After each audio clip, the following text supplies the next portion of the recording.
Point A has coordinates -2, 3, and point B has coordinates 2, 5. State the vector AB.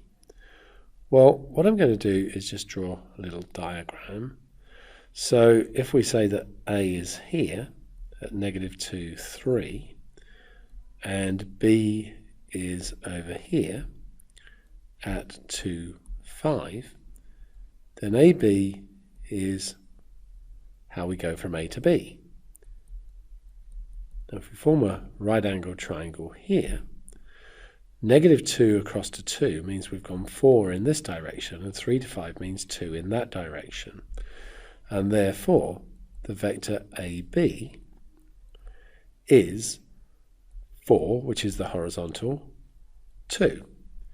Now, we could have got that by doing that AB is equal to the vector B, 2, 5, so that's just the coordinates written as a vector, take away the coordinates of A, so -2, 3, and then you've got 2 take away -2 is 4, and 5 take away 3 is 2. It's called the turnaround rule. AB is basically B take away A. So that's a different way that you could have done that. B is the midpoint of A and C. Find the coordinates of C. So C would be over here. Now if B is the midpoint, let's think about how we would get to C. We would go another 4 across and another 2 up. That's because B is the midpoint. So B had coordinates 2, 5.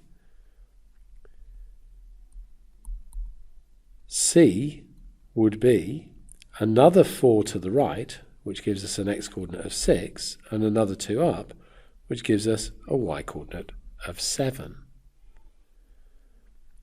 The vector BD is 5, -5. Find the coordinates of D.